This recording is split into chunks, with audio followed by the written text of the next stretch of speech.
Hi guys, Ricky and Mike, and this week we are going to be talking all about Ahsoka episode 1 and 2 on Disney Plus.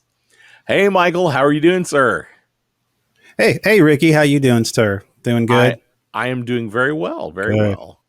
Kind of proud of myself. I've been trying to do new hobbies and learn different things, and Okay. I've been trying to embrace the male, the beast within me. So I've been like, I've never went hunting before, so I Oh, thought okay. So I went out I'm and glad you went there because I wasn't sure where we were going. well, there's no bodily fluid, so if that's okay, I mean that that works out. So I, so I've been kind of learning to go hunting, and Okay. I finally got shot my first turkey. Really? Yeah, Wow. exactly. Yeah, it really scared the hell out of the people in the frozen food section, but I got it. I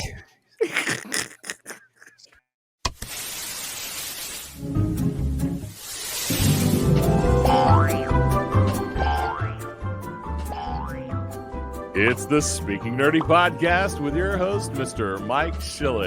and my good friend and compadre, Mr. Ricky Poe. Hey nerds, this is David with Tatooine Sons, a pop culture podcast. We believe that pop culture is the mythology of our generation. There is a story, it is written on our souls, and that all of these myths speak to that story. And that is why every Tuesday I talk about Star Wars and Marvel and DC and Lord of the Rings and whatever nerdy things we can think of with my two sons, Sam and Nate. It is a 30 to 45 minute celebration of all the weirdness that we love so much. Basically, Mom said we couldn't talk about it at the kitchen table anymore, so we decided to start a podcast. We hope you'll check it out.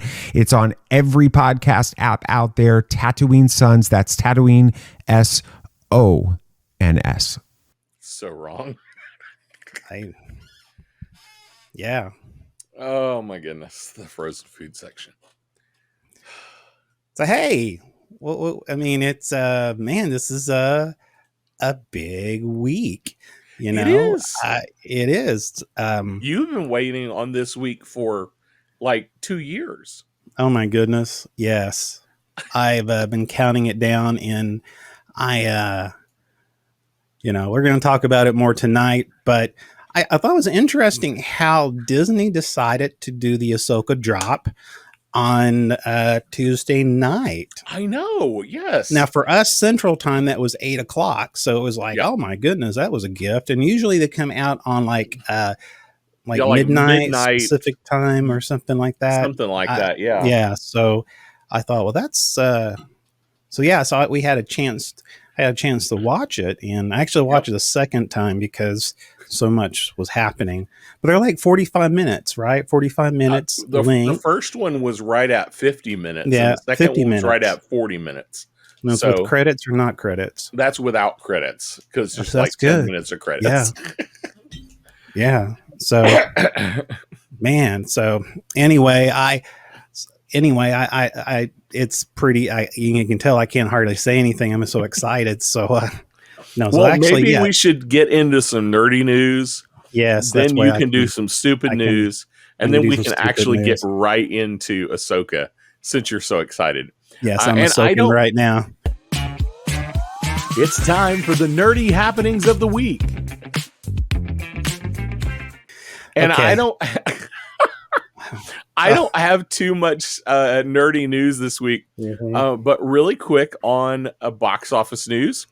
Yes. Blue Beetle finally knocked Barbie out of the number one spot at the box I read office. that. Yeah. Yeah. Which, However, but I mean, they yes, go didn't ahead. do amazingly well at the box office. Mhm. Fairly low, $25 million domestically over the weekend, Mm. and only 43 million worldwide. But based on Rotten Tomatoes, the critic score and the audience score, they're both fairly high. The last time I looked, critic score was 76 and the audience score was 92. And that's the highest rating for a DC theatrical release since The Suicide Squad. So that's pretty good. Now, obviously, is this technically under Gunn, Blue Beetle, or is this still something that was no, okay? kind of no. So, here's what I've read on that Okay, is Gunn makes the comment, or has made the comment, that the Blue Beetle could be the first DCU character, I see. implying that even though he wasn't involved in the making of this film, Yeah. he really didn't make any changes in the making of this film.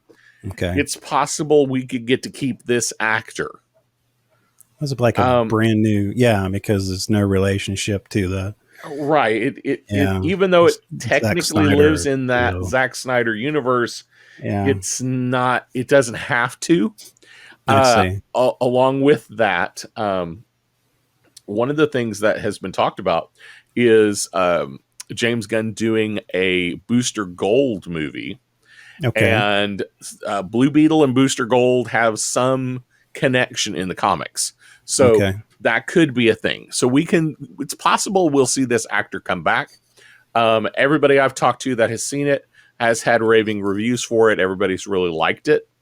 Yeah, so finally Barbie's out of the number one spot. Of course, Barbie and Oppenheimer both did come in second and third. Isn't that crazy? It is a little crazy. That's insane, I think. And Barbie's second place wasn't very far behind Blue Beetle. I mean, like we're talking like $3 million in domestic box office. Yeah, but this is like how, Barbie's been out for how long? More than a month? Yeah. No, what I'm saying is there's only $3 million difference. Oh, I see. If Blue Beetle had done like $3 or $4 million less, it wouldn't have taken the number one spot, and Barbie would still be number one. So Barbie could take it next box office. Realistically, it could happen. Barbie could come back number one, except what we talked about last week, that it is possible that Barbie is going to leave the box office early and go to on demand. Because that will be week 6. So we'll have to see. The only other news I really have is longtime voice actor for Mario, Charles Martinet. If you've ever heard "It's me, Mario," or "Wahoo," all those famous Mario sounds you've heard since like the 90s. Exactly. That is Charles Martinet, and he is stepping down from that role. He's also been the voice of Luigi and Wario and several different characters. And he's been voicing it since the 1996 Super Mario 64. So the Nintendo 64. Wow. That's pretty impressive. It is pretty cool. Now you got Chris Pratt. He can do the voice now too. So even though it sounds nothing like Mario, but we'll have to see. I don't know if they will use old recordings so that Martinet is still technically doing it, or if we'll easily just get a new. Yeah, I know. That's what I was thinking. Do that. It's not like. So we'll have to wait and see what they actually do, but. Yeah, because I don't think Mario really had a whole lot of lines throughout, any of the games, but except for hey, I'm Mario, Yeah, it was always these little weird sounds. He never really had dialogue exactly. Man, what a sweet gig that is. I know. Gig. I wonder how much you get paid for that.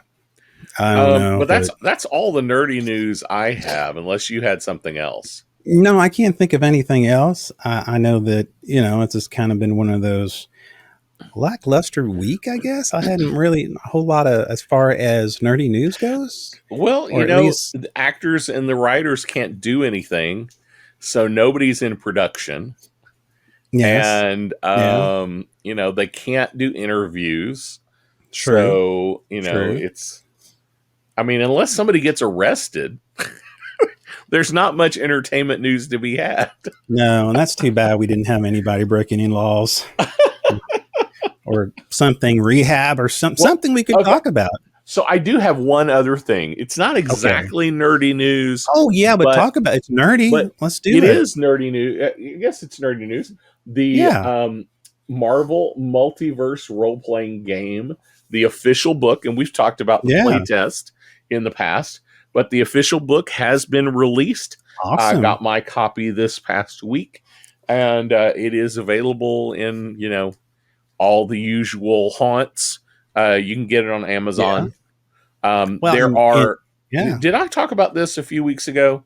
That were 4, there's 3 other books that are slated to come out. You haven't. I didn't. Okay, I couldn't remember if I talked about that on this show or not. So there is there's a campaign book. It's basically a big adventure that's pre-built for you. That's supposed to come out in November. Okay. Then sometime in the spring, there is supposed to be an X-Men supplement. Oh yeah. And that will supposedly is going to have new powers and some new features and a whole bunch of new character sheets. That's cool. A bunch of pre-built characters. And I will say that is something that's different between the playbook. You remember in the playtest book, there was probably, I don't know, 8 or 9 maybe different characters. Okay, there's like pages and pages of characters. There's like, wow, I bet there's 100 different villains and heroes.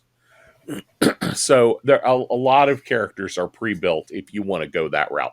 And I don't know where, but I mean, we have our we had our play test. If most people out there hadn't seen it, we did a play test on it, which I think we were sponsored by them, correct?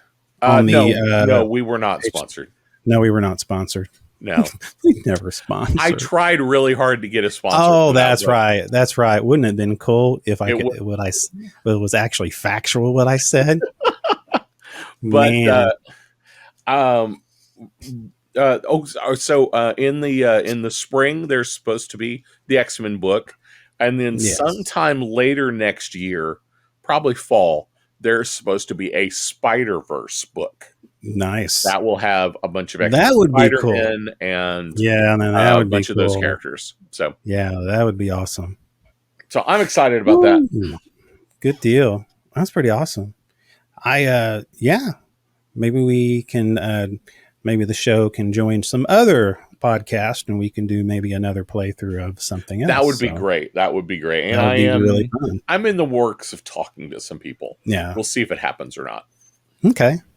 Well, if that's all we have with nerdy news, let's do our next thing that we like doing, or whether we like it or not, the next thing that we do. How about some stupid news? It's the weird and stupid news with your host, Mr. Mike Schilling. Well, what does the Kool-Aid Man and TikTok has in common? Another stupid challenge. Another stupid challenge. Okay. Yes. Okay. Kool-Aid Man challenge has unfortunately returned. Here's what parents and property owners should know. Property owners? Yes. Lovely. Yes. Yes, there's a challenge circulating the social media that parents and property owners should be aware of. You might recall those famous commercials of the Kool-Aid Man barreling through the walls and saying, "Oh, yeah." Well, TikTokers, exactly. Well, TikTokers are mimicking the brands, the animated picture with the Kool-Aid Man challenge. That's right. The challenge was made headlines back in 2021 and 2022. It's been in the news again following arrest of 6 young people. Police said members of a group recorded themselves blasting through a fence and were ticketed for criminal mischief, according to the police, and it was part of the Kool-Aid Man challenge. Lovely. Suffolk County Chief of Patrol said this is a bad decision. Social media or their friends. Imagine This that. is a bad decision. Bad decision. Social media or their Fair friends enough. shouldn't influence them. Like, yeah, it might seem fun and a prank, but it's criminal and they'll be held accountable. Now, here's what we know about the Kool-Aid Man Challenge. What is the Kool-Aid Man Challenge? Well, the challenge involves individuals running through walls, fences, saying, "Oh yeah." Pretty straightforward. Yeah, It is I mean, exactly there's what it sounds not like. very complicated. Not No. very, how long has the Kool-Aid Man Challenge been going on? Well, most recent arrests are not the first time. There's been an issue with the Kool-Aid Man Challenge for a while. There have been reports in both 2021 and 2022 of the challenge leading to destruction of property. So there you go, Kool-Aid Man. Lovely. Oh, isn't that nice? Yeah. So yeah, that's I guess that's okay. But hey, oh yeah. So anyway, on some more stupid news. Hey, I've heard an Australian supermarket. Oh, I'm not sorry, not Australian. That's shrimp on the barbie. No, Austria. two different A little things. different. Never Little mind different. this. A little different. Yes, a little call back to Dumb and Dumber. So anyway, an Austrian supermarket has been temporarily shut down after one of the world's most dangerous spiders was discovered in a box of bananas. Now, okay, the fact that it's one of the world's most dangerous spiders, I can see how you thought it should say Australia. Exactly. I know. That's exactly right. I know. Because where do they come from, right? Most of it. Can you imagine being on a continent where all the most dangerous animals and insects and spiders and whatever and snakes in the world is in your backyard? I don't understand it. I don't want to go to Australia. Everything there wants to kill you. No, that's right. That's right. So it's basically the Brazilian wandering spider. It was spotted. Wandering. Okay, if it's Brazilian and wandering, it wandered if it showed up in Austria. Exactly. Of all places too, right? Yeah. I mean, that's kind of odd. So anyway, so it potentially roamed the aisles of the supermarket west of Vienna. It's 45 miles west of Vienna. Now get this. This is where it gets a kind of weird. It gets weird. Okay, it gets weird. Yeah, I mean, it's not as if, but anyway, there's a bizarre side effect of the spider's bites. Okay. It's the ability to cause painful hours of long erections. Oh my. Oh my. What? Why is that a thing? I don't make this stuff up. I don't have to. I don't have to make it up. I have no words. No, I mean, I don't. This is what it is. Okay. They say the impact is so dramatic that some scientists study the arachnoid with manufacturing products like Viagra. That's right. The erection is a side effect that everybody who gets stung by the spider will experience, along with the pain and discomfort. Researchers have told Live Science magazine. In addition, causing the erection, Brazilian wandering spider bites can also cause various other dangerous symptoms. Of course, rapid blood pressure. Of course, imagine that, and heart rate change. Okay, blurred vision, convulsion. I guess that's all related. So anyway, this is kind of okay. And the store manager discovered the spider while inspecting a shipment of fruit on the premises. By the time the manager contacted the fire department, how big is the spider? Call a fire department to kill a spider. Yeah, exactly. Oh man, yeah. Okay. So Okay. So by the time he contacted the fire department, the spider had vanished. Since then, the 8-legged animal has remained out of sight. Despite an extensive search, no spiders have been found to date, officials told an Austrian paper.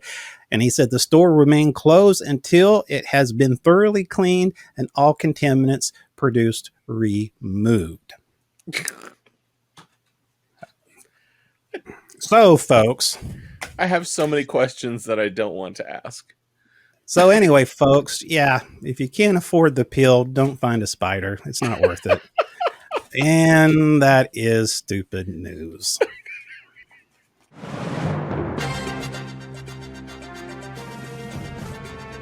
This has been the Weird and Stupid News with your host, Mr. Mike Schilling. Oh, I was laughing too hard and I couldn't find the button to unmute. Oh my really? gosh. I mean, the thing is, I don't. Now they're gonna have all these people out there. It's like, like those hallucinative mushrooms, like the toads. The toad lickers. Have you ever been frog kissing? If you don't, yes, that's the song. I know. I think. Okay. So, what are we talking about? What are we talking about? Ahsoka. We're not talking about spiders with erections. That sound kind of weird, didn't it? Nick. Oh, that's a different show. That again. That's a different show. Okay. Woo, Ahsoka. Yes. Ahsoka. Hey, I had just a kind of a poll, and it was from I think an IGN. Of course, it's probably about they polled about 8,000 people. I don't know, 8,300 people. So, it's just, and they did a sample. They asked, "What is the best Star Wars TV show?" Okay, and I was surprised. Again, this is just about 8,200 people, but they had Andor at 43%, which I thought was interesting. Okay. Which I can see that. I mean, I don't know, but this is IGN, and like I said, I just thought it was interesting because I was, my pick when I was doing it was, you can see Star Wars: The Clone Wars in 2008. That was mine. Oh yeah. Anyway, I thought it was interesting, but yes, this is definitely a live. Oh my goodness, what happened to my microphone? Ooh, guess I saw a spider. So, well, I will say. Rotten Tomatoes, the tomato meter. Apparently, they haven't gotten enough critic ratings to be official. Yes. But of those they've received, it's 94%. Oh, good. With an audience score of 87. So we'll have to give that a little bit longer so that they release all the data. Because right now it doesn't tell me how many critics or how many audience have rated it, but and that's a good sign. That's a good sign, and we'll give our opinion a little bit later, our thoughts later on, and of course you are welcome in the comments. So, and we need to do a spoiler alert. Oh yes, we do. So, just really quick, do it. If you haven't seen the Ahsoka show, episode 1 and 2, just pause this right now, go watch it. And then come back. All right. And this is your spoiler alert. I don't think we can be any more obvious than that. I mean, I don't think so. Unless we do it every 5 minutes in between every word we say, which we'd probably be shut down for that, among other things. Yeah, I don't know that we can talk about this without doing any spoilers. No, we can't. And this is truly a live action version of the TV show Rebels. Oh yeah. And I threw in a couple of stuff for you people listening. I know that you won't be able to see this, but there's a couple of things where, I mean, Ahsoka Tano, and they did a good job casting these people. I think so. It's just the different characters, for each class. I can't think of a better casting that they did. Do you have IMDb on the casting by the chance? I do have the casting pulled up. Okay. So good. Obviously we have Rosario Dawson as Ahsoka Tano. Okay. We have Natasha Liu Bordizzo. I Mm-hmm. probably will butcher all these names as That's Sabine fine. Wren. Gotcha. And then Hera is being played by Mary Elizabeth Winstead. Yeah, it's interesting. Yeah. And I mean, those are kind of the three. Those are kind of The the three three big, main characters. the main characters. Then we Yeah. have the main bad guys. Yeah. Balin Skull is being played by Ray Stevens, Yes. who unfortunately passed away. Yes. There should be a picture of him if you wanted to throw it up. Is he The bad down guys are after the in droids. after the droids? Yep. Is it on your photo? Oh, yes. Here we go. Yep. So Ray Stevens unfortunately passed away shortly after production. So if there is a season 2, we definitely won't see him again. I don't know at this point whether he dies in this series exactly. or not. I wondered about that. Yeah. But he did not. But he is So far, not he's a living great now. actor, and it's really, I mean, It besides really- being a human being and passing away, but as far as a talent in this so far, he seems, man, he really Absolutely. shines. So, And then Shin Hati is the other female, not Jedi. Not sure what we're going to call them yet. yeah, Played by Ivana Sakno. Sakno. And then Morgan Elsbeth is Yes. being played by Diana Lee Innocento. And that's good. I'm glad it's you pronouncing those words because that's, yeah. And I did not put this together. I knew David Tennant was supposed to be in the show, but he is one of the droids. He's the Hunang droid. Yes, I did not put it together that Yeah. was David Tennant, but Yeah. so, and then kind of the other kind of important character that we've seen, but we haven't exactly seen. We've only seen him in hologram form so far. Yes. Inman Elsfandy is going to be playing Ezra Bridger. That's something. So I'm curious. I know this, like you said, this is definitely like season 8 of Rebels. Yeah, I mean, it live is. action. I wonder, are we really going to see Ezra Bridger really come back in all his glory? And maybe we'll hold off to those questions toward the end. Yeah, But, we can do that. I mean, there's lots of other good actors in this show, Definitely. but those are definitely. kind of the main characters. Other than Admiral Thrawn is returning, but we haven't seen him yet. Yes, Mendelsohn, Yep. who plays him. Man, that's a great pick. Great pick. Absolutely, yeah. We'll have to wait. My guess is we won't see him until later in the season. Probably not. Yeah, I mean, this is like you said, season 8 of Rebels. And the question, I asked myself, because I've seen the whole thing. I loved Rebels. And the thing you have to ask yourself, do you need to see Rebels to understand what's happening?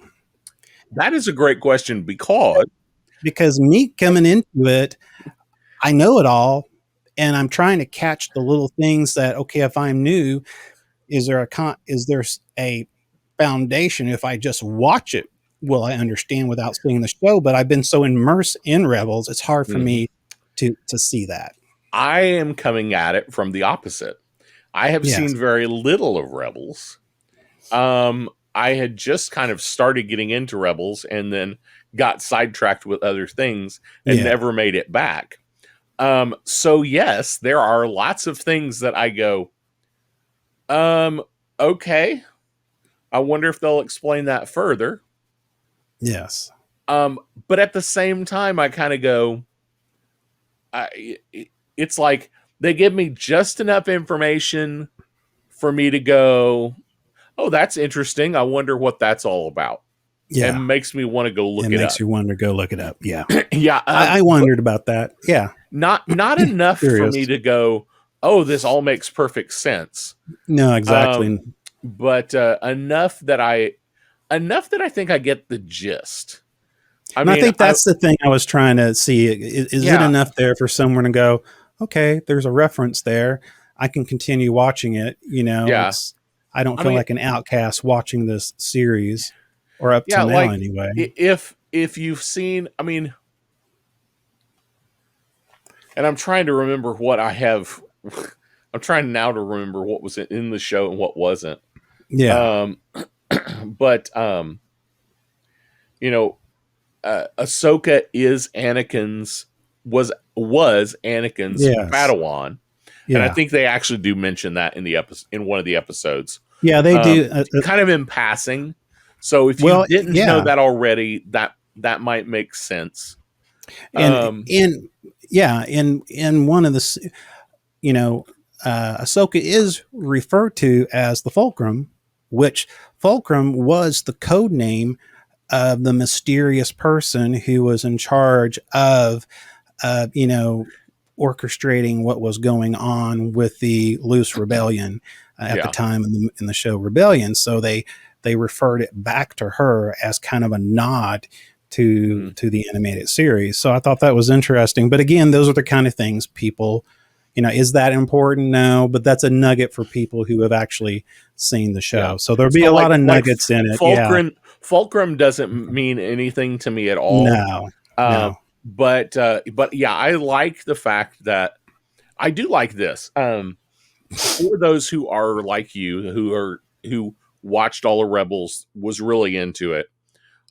This is a Dave Filoni production, so it's going to do those small callbacks, that the little things that go, well, and like, I mean, I've seen enough of the cartoon to know the painting is very reminiscent of the artist style of Rebels cartoon, which I thought that was kind of interesting idea. Rather than trying to paint a mural on the wall of the Rebels that looks that looks realistic, they do it in a cartoony fashion, which calls back to the TV show. Yeah, it was the actual. That was kind of cool. It was the actual mural of one of the scenes at the very end of Rebels, and so it's identical. So gotcha. Call back to that, yes. So that's really cool. And so along with that, I get enough information. Like when the bad guys show up, there's the question. The rebel ship is, well, I guess it's the whatever they call the Republic ship now. The Republic ship, the Republic transporter says it's an old Jedi code. Yeah, exactly. And then we have this guy, step in that is obviously using Jedi skills and he's using the Force. Yeah. But then we hear him say the line, "I am no Jedi," or something like that. That was a pretty arrogant captain, wasn't it? Yeah. I mean, really, you're going to allow people that you have no clue on a ship come into your ship, and the next thing, and the whole scene is remnant of A New Hope, of Darth Vader coming onto the ship and wiping out Republic soldiers left and right. So that was very remnants of that. So along with that, this is one of those callbacks that I didn't know until I watched some other things. So that line of "I'm no Jedi" is actually a callback for Ahsoka meeting Darth Vader and having a fight. And she makes some comment about she's going to take revenge for Anakin against Darth Vader. And he says, revenge is not a Jedi trait. And she quotes the line, "I'm no Jedi. I'm no Jedi."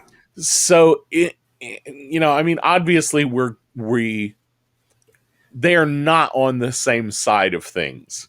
but No, they they're are not. highly implying that neither Yes. of them are really on the Jedi side. They're really Yeah, all living outside of that yeah, I don't know bubble. if you would call it a gray Jedi. I don't know how they do that. I think they're, yeah, exactly. It's even though you tell Ahsoka has become more stoic, Yeah. as it becomes more Jedi, a stoic kind of master thing, but it's, there was a particular scene, and well, we'll get to that later, um, but back to that particular scene, we talked about, is it Balak, right? Balin. Balin. Balin. We find out later Balin actually was from a Jedi temple. I mean, he actually was a Yes, youngling. he was a youngling at some point. Yes, at some point. At some point, but my thought is he looks really Pretty old. old. He looks really old. I don't know. Was he a youngling? They never I really mean, say outright. He talks he about, definitely was. They say he disappeared. They say he was part of the temple. They say he disappeared around the time of the Order Clone War. 66 or the Yes. end of the Clone Wars. Yeah. Is the comment. They don't actually, I don't think they reference Order 66. They just reference the end of the Yeah. Clone Wars that he disappears. But then the comment is a lot of Jedi disappeared at the end of the At the Clone Wars. end. Yeah. Um, So he has to be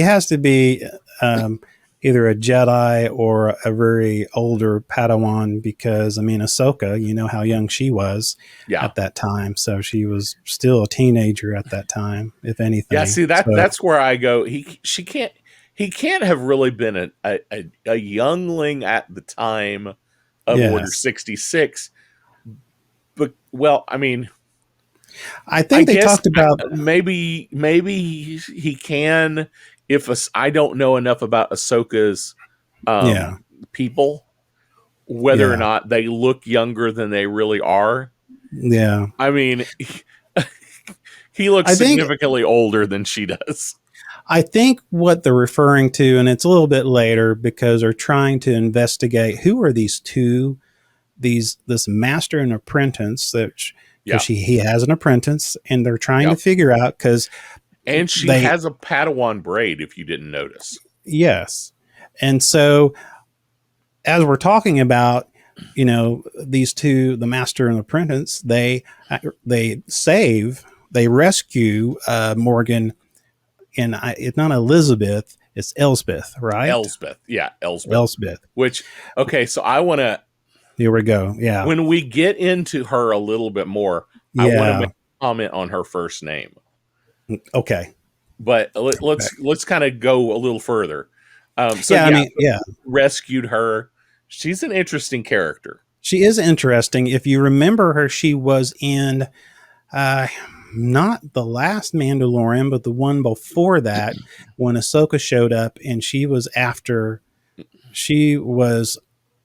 she was trying to find her to get to Thrawn, and then she was Right. arrested. And of course, this is something about these Republic security ships.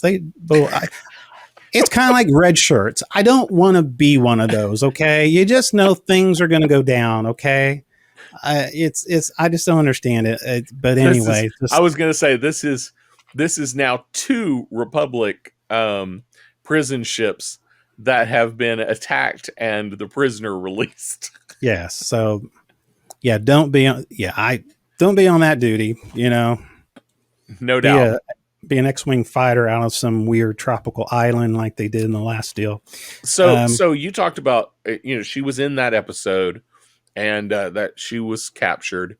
Yeah, But then we go on and we find out she's more important than yeah, we initially thought. She's not somebody who just might know where Thrawn is. She's somebody who's looking to bring him back actively. yeah. She's like a And follower, yeah. and apparently she's one of the She's a sister. Night Sister. Yeah, she's one of the Yes. Night Sisters, which is a weird thing that I had to look all up. Yeah, sisters, Night Sisters of Darth Maul. Yeah. Yeah, so they're like, correct me if I'm wrong. They're kind of witches Yes, they are. that kind of have some dark side force Force ability, ability. Yeah. and they call it magic with a K. Yeah. Well, So, and these are the same sisters who brought about. I mean, uh, we remember. Oh, come on, humming little bars. The Forgive me, audience. I usually know all this stuff. It's in Phantom Menace. The oh, okay. And I can't remember. Can't remember the Darth Maul. Oh, Darth yes, yes, yes. Maul was actually not created, but he was on the island. He was on the planet that served the sisters, and he was a product of that Okay. from that area. Most of his people are from that area, and so anyway, the sisters are kind of, let's just say um, they they kind of brought him back anyway. But So interesting. There's a lot of stuff there. So I think it's interesting they picked her first name as Morgan. Yeah, Freeman. Yeah. No, Morgan Elsbeth. Morgan. Yes, Morgan Freeman. Freeman. But, I know. So the first time I heard them call her Morgan, my brain went, Morgan, that's an interesting name for a woman. The only Morgan I can think of is Morgan Le Fay, who is a evil witch fairy from the King Arthur lore. Oh, yeah. And then to find out she is kind of a witch, I was like, oh, okay. So maybe this was a little more planned. Maybe that name was put in there for a reason. But I thought that was an interesting connection that maybe is completely irrelevant, but I thought it was interesting. I think it's interesting too. And I think there's little nuggets there like that. Dave Filoni is really smart about that kind of stuff. So I would steeped in a lot of different he's kinds a Stephen of lore. Yeah. So I would not be surprised. Not at the least. So a lot of this really stems, of course, the whole thing is, Morgan's trying to find Thrawn. So is Ahsoka trying to find Thrawn too. Yeah. Trying because, there's two things that she has in mind. One, Ezra. And kind of going back, and I don't know if we talked about that. Most people who have not seen Rebels, if you kind of go back to it, it goes back to where. It all revolves around this.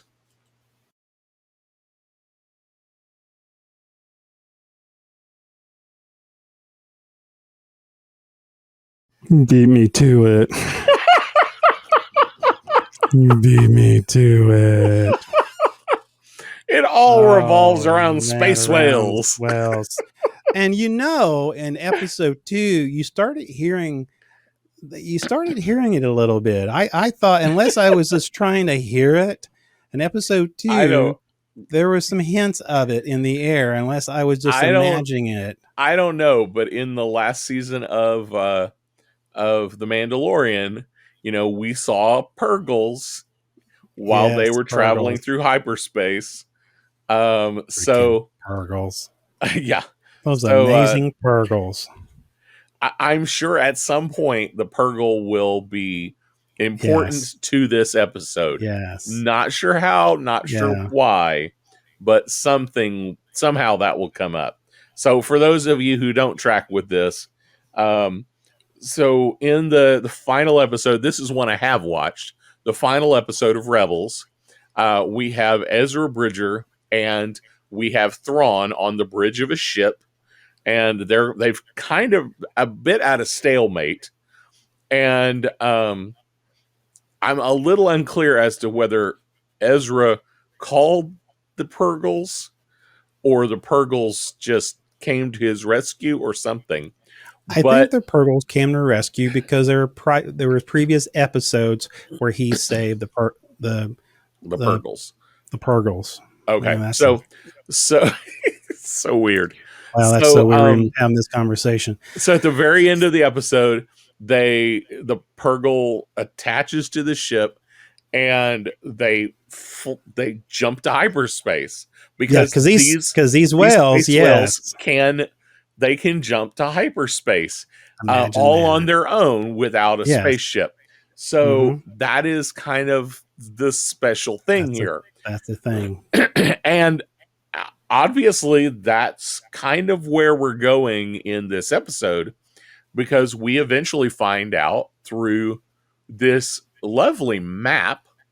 Yes. That for those of you who are watching online, you might be able to see this little gold ball. So the golden snitch from Harry Potter apparently is a kind of a map. Yeah. And if you turn all the little dials in the right directions, you get this map of the galaxy that they're in. And then you get a projection of a whole different galaxy. Exactly. Not this galaxy. And then you get a interesting little line from one to the other where so it appears to be some sort of transportation to go from one to the other. It's the last known point of Thrawn. And so everyone assumed he's dead, but they're starting to have rumors. And of course, you notice that there was a lot of talk throughout the Mandalorian. There's rumors, in the Outer Rim and that kind of stuff. And there's a lot of rumors. Something dark coming. Something dark is coming. So yes, I think they're referring to the return of Thrawn. So yeah, absolutely. And so we have this interesting little map that is pointing the way, and a lot of people are speculating that this may be where the Purgles go. Yeah. Well, that could be. I mean, yeah. This is like their natural, like whales, while whales migrate, the Purgles migrate from place to place. Maybe this other galaxy is where the Purgles are from, which, if we're going to open up the doorway to another galaxy, there are so many more stories that Star Wars could tell outside of the regular Star Wars Skywalker set of rules. Well, yeah, I mean, there's a whole lot of stuff going on out there, and I'm sure that if they wanted to tap into it, it'd be easy to do. I mean, it would make sense. Would be million of galaxies across, the Star Wars verse, so that would make sense. So who knows? I mean, it is supposed to be a galaxy far, far away. Far away. So yes, it's not our galaxy. No, it's not. It's far away. So I do watch sometimes in the sky, but it's far away. So I have no idea. But the big and a part of this story, there's also this. I don't know if this would be the A roll or the B roll of this series, but there's a lot to do with master and apprentice. Yes. There's a lot to do with that. Ahsoka and Sabine having a strained relationship.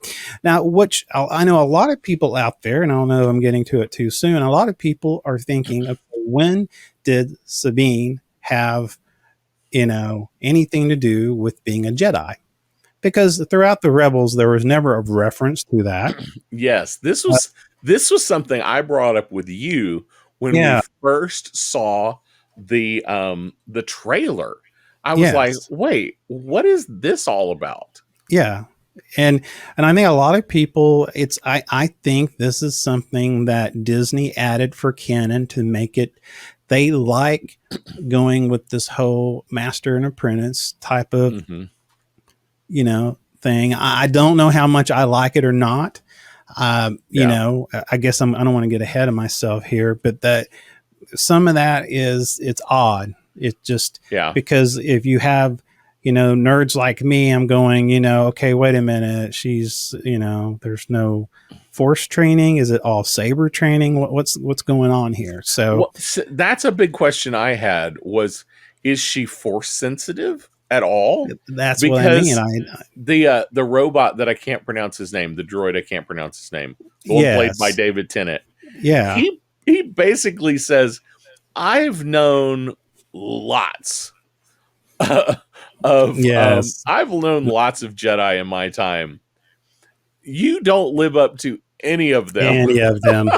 And now I'm not sure if that was a nudge, meaning you don't live up to them because Yeah. you left and you gave up, or if he means you aren't force sensitive. And I'm a little unclear as to what he really means. Well, it was the same scene where, Sabine, she's, I don't know who left who. I think Ahsoka said that she left her, but Sabine, you can tell that she's hurt. Yeah. She wants to, she's still trying to, get the approval of her former, master. Mm-hmm.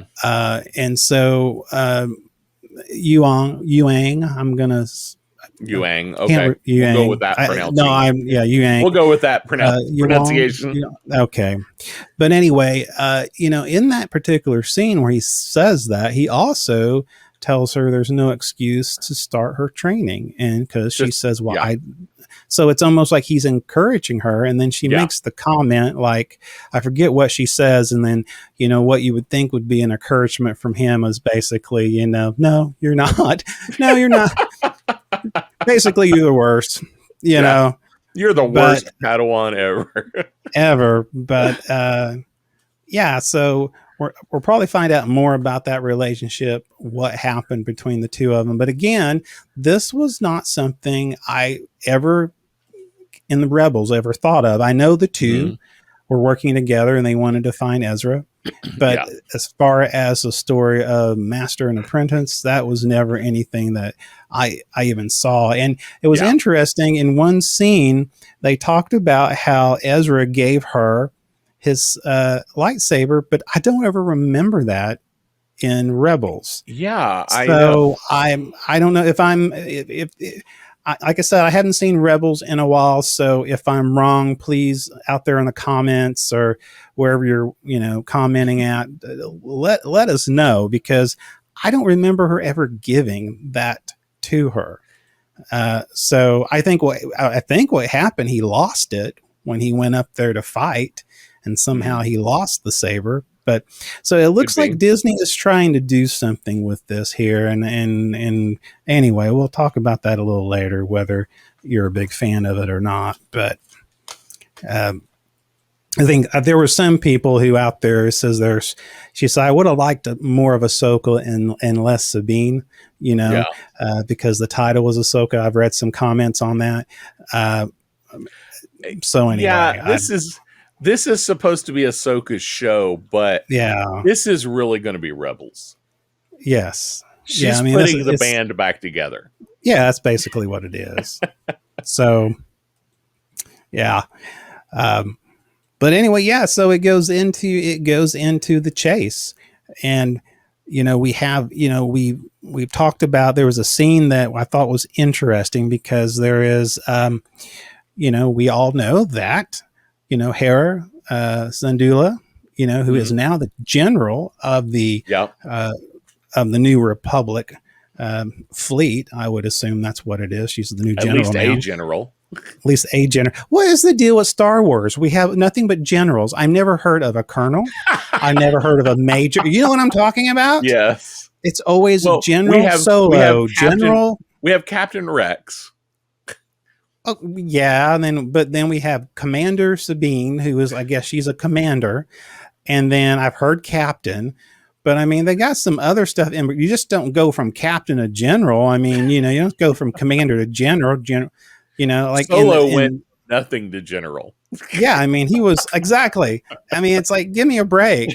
There is no progression. I mean, it's just like anyway. So anyway, that's I don't know. That's my thing too. And okay, and I'm on another rant here. Okay, now another thing here.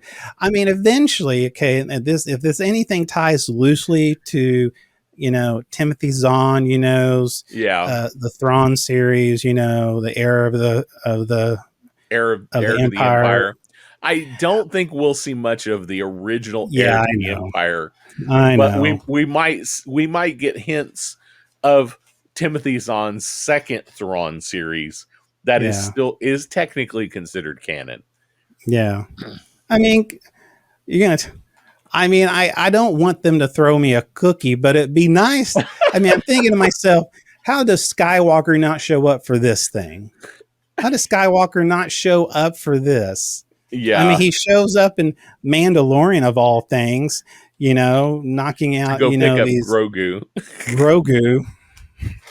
It's like going to the grocery store and picking up Grogu or something, Oh my slash. gosh. So I don't know. So that's a different thing. Sorry, folks. I thank you. So yeah.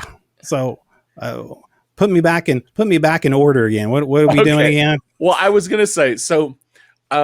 So we've got this, pathway to the stars that we have to follow. And which is supposed to be it was referred to as for the younglings. Fairy story. Yes. Yes, it was this isn't real. No, it's real. It's all real. All of it. It's true. It's true. So but we do have what looks suspiciously like a Stargate or something. Yes. I'm not sure exactly what this thing is at the end.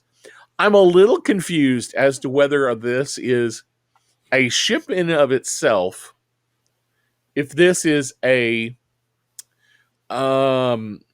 attachment that goes on another ship, kind of like, how the A-wing, like their A-wings that had like in the prequels, they had like the circle thing so they could jump to Obi-Wan hyperspace. Kenobi had a ship like that. Yeah. So I'm like, is this an attachment to another big ship? Is this a ship in and of itself? Yeah. It's just a big ring that obviously has hyperdrives attached to it. Yeah. Or is this some kind of space warping gate that just is going to open and you fly your own ship through it and show up on the other end? I'm super confused as to what this actually is. I am too, because it's supposed to be from a Star Destroyer hyperdrive. Of course, this goes back to the the situation and actually Han Solo's homeworld of Corellian.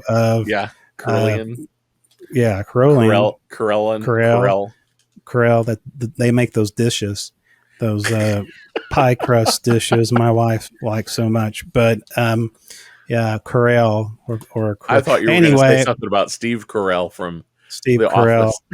No, I didn't. No, that's what she said. So yes. So anyway, but that was a big deal too. It showed that that there is still Imperial sympathizers. Yes. Within the Republic, which we already knew from the last season of the Mandalorian. Yes, because we had whole episodes that were just Imperial Andor plans. 2.1. Yeah, exactly. So that's not super reveal. That's not a super big reveal unless you just haven't watched the Mandalorian stuff. Yes. But I would think most people that are going to watch this have probably watched the Mandalorian. Now, what I think is funny is it was pretty obvious that Hera and Ahsoka knew something was fishy going on. Well, yeah. But even they seemed a little surprised as to how big a thing it was. Yeah, exactly. Like they thought somebody at this, basically space junkyard was, shipping out parts or doing something nefarious, like in a small area of the junkyard.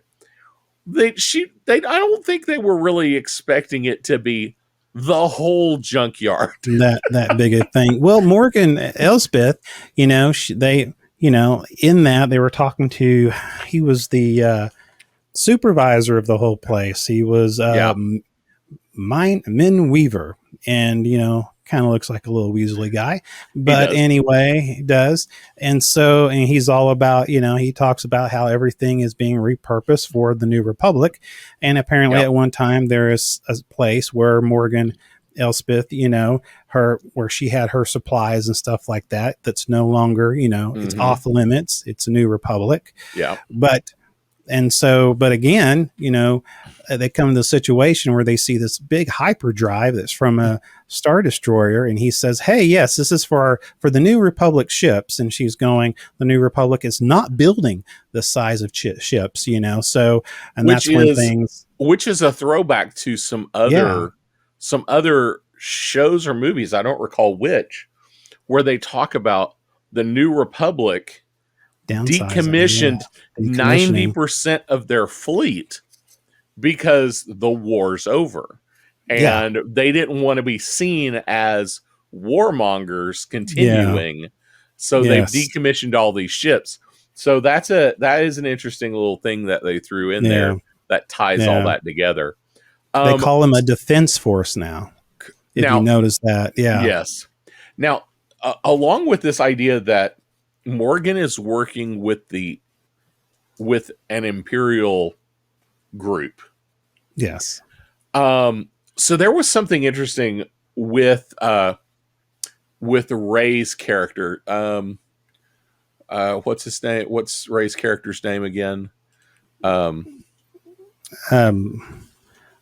talking about Ray Stevenson's character. Ray Stevenson. Baylan. Baylan. I'm sorry. Baylan makes a comment. Basically, Morgan says you need to go kill Ahsoka. You need to go take care of Ahsoka. And Baylan has this weird look on his face and says something to the extent of, it will be sad for her to not exist anymore. Because there's such few of us. Yeah. Because there's so few of us. So the thing I think is interesting there is earlier in the first episode, when they arrive to rescue Morgan, Morgan says something about, you did it. And his comment back to her is, and will be paid well. Yeah. Which makes me think it's more of a mercenary. Baylan and Shin, they aren't necessarily good guys. They're not necessarily bad guys. They just are hired mercenaries. Yeah, basically. And they're going to play to whoever's the highest bidder for the most part. So with that, I think, and we've talked about a lot of things, is there anything else we need to talk about before we go into speculating recklessly, which is what I want to do right here with Baylan's comment. Okay. Well, I know one thing that we talked about because his apprentice, and what's her name again? Shin Hati. Shin. Shin really is suspicious of Morgan. You can tell throughout this. She's concerned about her, one being a witch, and she makes the comment to him a little bit later. He said, "What's going to happen to us when we have when Thrawn is back? What will they do with us?" I mean, and basically, she's trying to figure out, okay, what's the end game? Yeah. And he makes the comment, more power than you can imagine. And so he's looking at a bigger picture in all of this. So I don't know exactly what that means, but there's they have attention. They have some kind of greater intention besides just making money. Something's going on. Yeah, that is interesting and that's kind of the opposite of where my brain was initially going when he was almost sad about Ahsoka not being alive anymore. When he said that initially, like he was almost sad about it, my first thought was, are we going to see him turn and, sacrifice himself Christ for the himself good at the very for the end? good, yeah. Or, like you were saying, more power than you can ever imagine. Is he wanting to set himself up as the new Vader to Thrawn's emperor? Yeah. That's yeah. So I'm not sure. I think those are two distinct possibilities. Yeah. I think one could be true. I'm not sure which. Or, maybe they're both true. Maybe he does maybe he does step into the Darth Vader role temporarily and then sacrifices himself like Anakin at the end to overthrow I have one Thrawn. thing. I don't know if I'm disappointed with this particular scene, but the scene where Sabine takes on Jin. Am I saying her name? I can't remember. Shin. Shin Like my Hati. Shin. Shin Hati. Shin Hati. When she confronts Shin Hati, and Shin Hati just basically put her Shin Hati through her, her chest, Sabine's chest. And the next thing we go, I'm expecting a Bacta tank. I was trying to find. I was looking. I was trying to find my Bacta to go commercial, but I couldn't find it. But yeah. No Bacta tanks. No Bacta tank. Get back to anyway. So I sad. thought that I thought that was. I mean, that's kind of been a running thing now. That being stabbed straight through the body by a lightsaber doesn't necessarily mean you die. Which means there's still hope for Harrison Ford. That's true. I mean, hopefully he landed on a very nice cushion. So we now have, what is this, like the third person who's been stabbed through the chest with a lightsaber and lived? Yeah, one was the Grand Inquisitor. Yeah, but he has like 500 stomachs. The Grand Inquisitor. Then, what is her name? What was her name in that season? The other girl who was an Inquisitor. She got stabbed. But she lived. Oh yeah.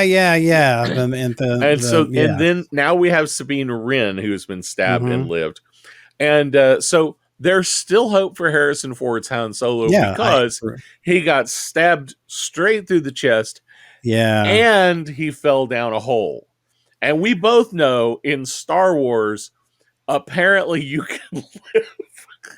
Yes, ask the Emperor. If either of those things happen to you, you have the opportunity to live. Exactly, you have the opportunity to live. That's right. It's a wave of a pin. Sorry. Yeah, no. Hopefully Harrison Ford is not listening because he'll be freaking out going, I'm not going back. How much? Okay. Oh my gosh. So let's speculate recklessly here. Where do you think we're going with this? Do you actually think we're going to find Thrawn and Ezra? Do you think we're actually going to have a resolution at the end of this series? See, that's the thing I'm thinking of. Okay, one, there's been no indication about a second season. True. Part of me wondering now, someone was saying this is all about what they call it, the Mandoverse, right?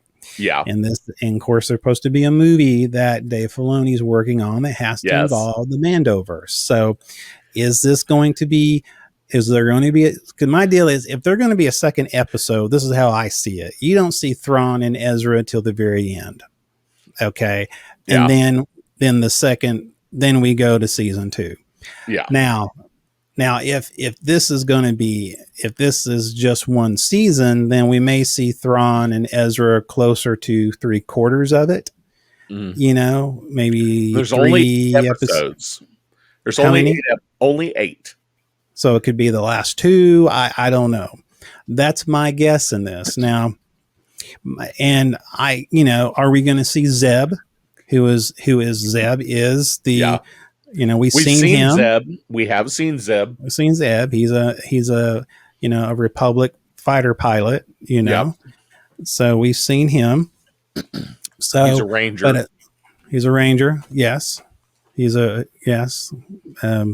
Rangers of the Republic, which that would have been nice. That would have been a nice show. Would have been nice.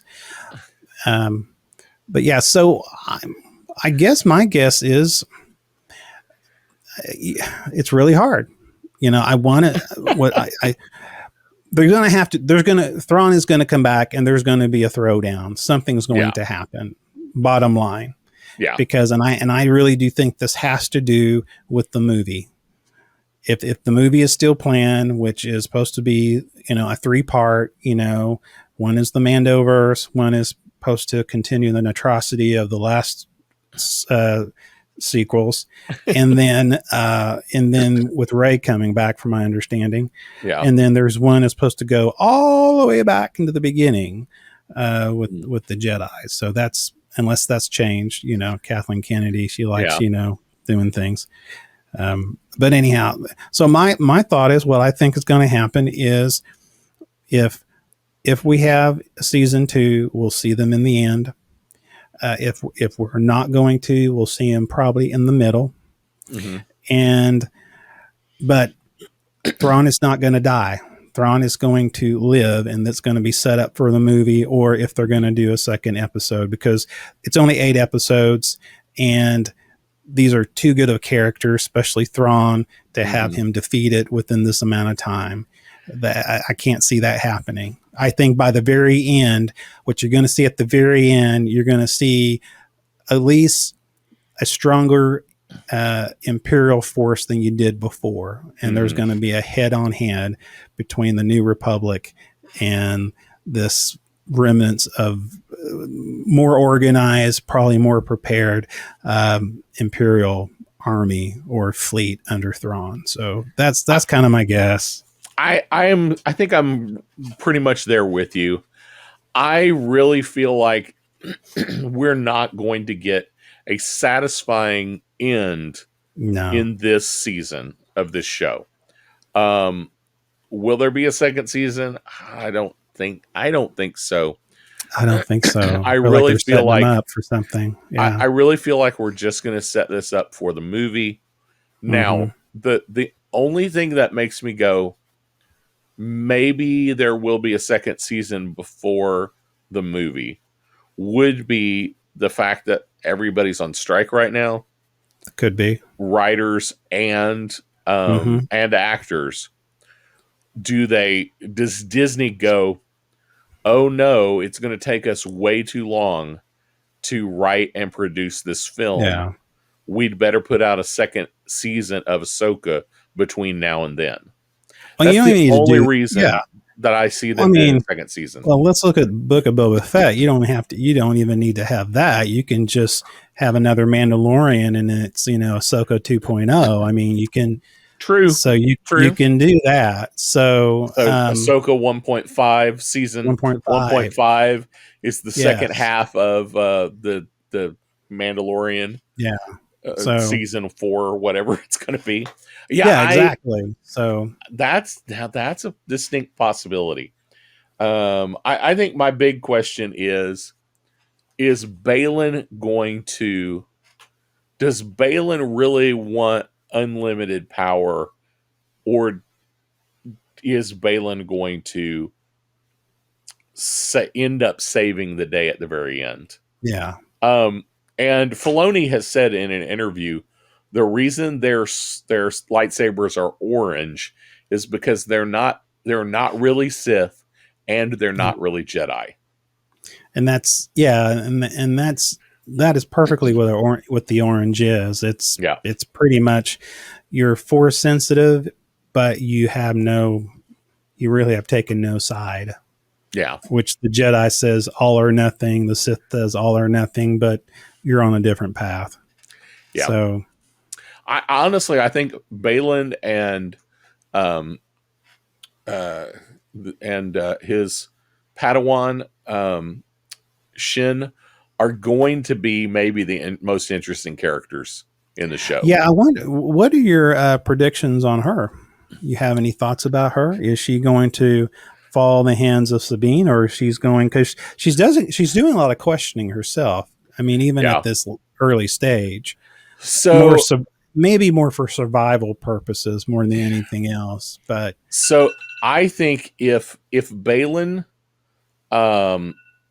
if Balin comes into he has an awakening and he, at the last moment, sacrifices himself, I think it will be Shin killing him. I think she will have, she's in this place of, I don't understand exactly what's going on.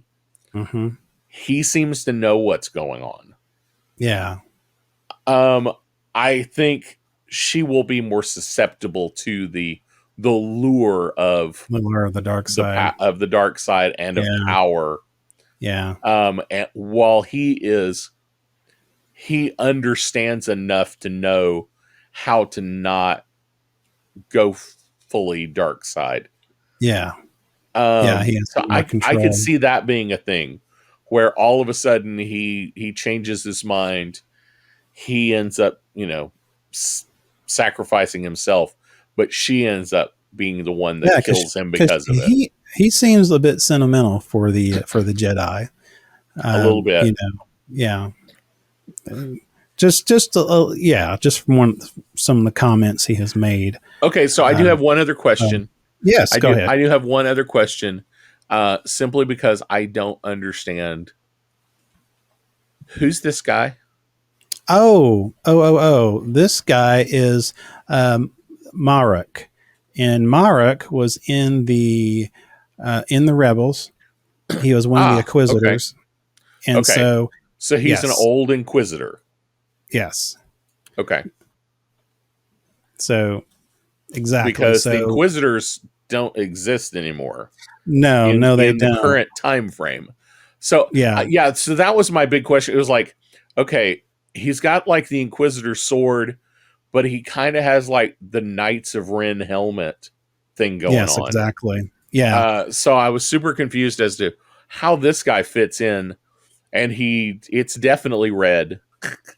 Yeah, he was in the Rebels. So he was actually, and I don't know if he was an Inquisitor. I think he was, he was under the control. He was under the command of the main Inquisitors. I think he was one of hers. I guess one of her minions. But but apparently he was effective enough to make it this far. So within the Star Wars universe. So so I'm super interested to see what the deal is with him, because we haven't heard him say line one. No. He just kind of around, and he seems to be kind of protecting Morgan more so than helping Shin and Balin.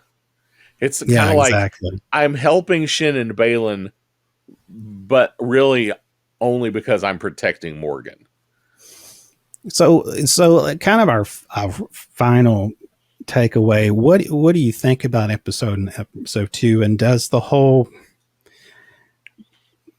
this whole weird master and apprentice between Sabine and Ahsoka, does it seem strange to you? Does it feel kind of forced? Does it's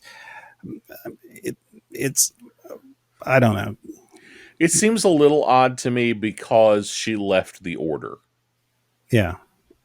Why is she carrying on this idea? Which I'm kind of like that with Balin and Shin.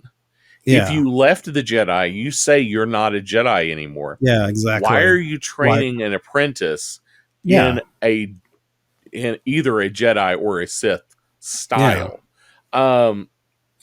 But the master and apprentice thing has been, that's part of Star Wars lore forever. Yeah. So, maybe they just can't help themselves. I think that's what it is. But if Sabine isn't actually force sensitive, then I don't understand it. If she is actually force sensitive, but she's just not good enough to use it yet, to allow, to allow it to actually work with her, then maybe. I think for us fans of Rebels, which Sabine had no force sensitive abilities, we knew she could wield the dark saber.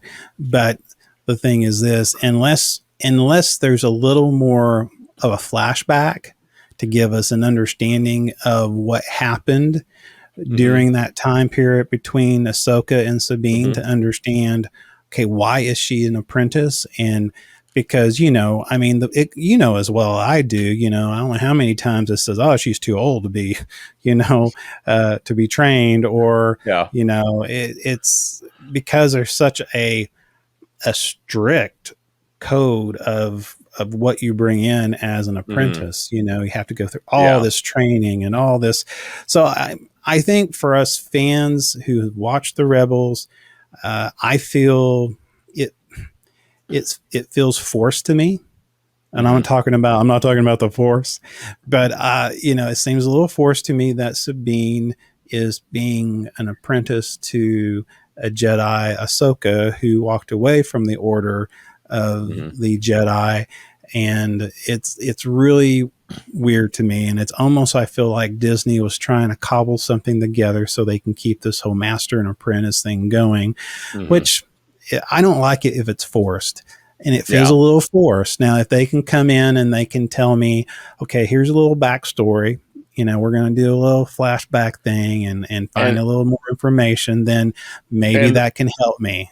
We're already expected to see, if I recall correctly, we're expected to see Hayden Christensen. That's my understanding. So I'm expecting to see some of these kind of flashbacks. Yeah. So maybe we will get some of that. We really need to explain some of the stuff that's going on, because it's not as if we're not talking about,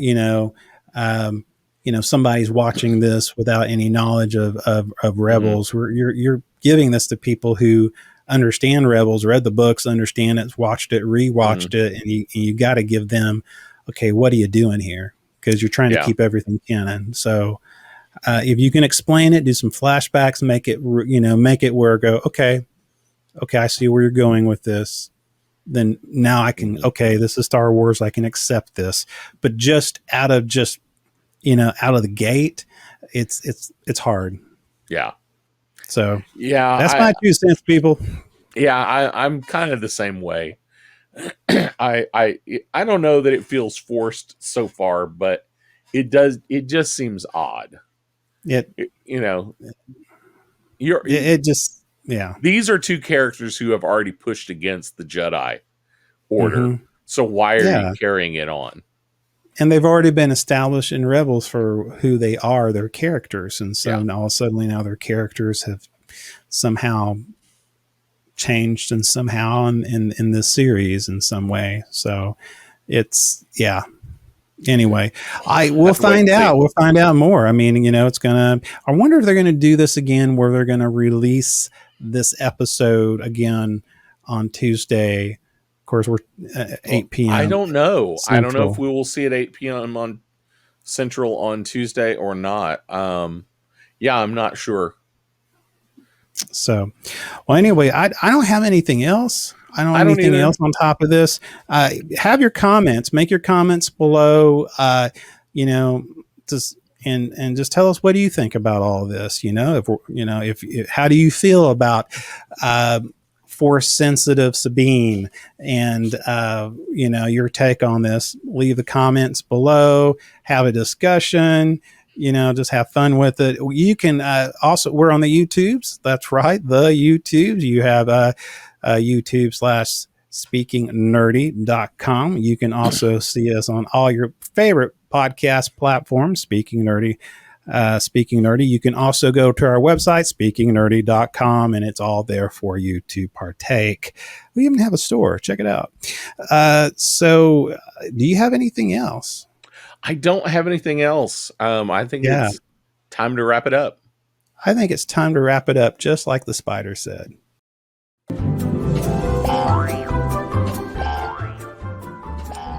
This has been the Speaking Nerdy podcast with your host, Mr. Mike Schilling.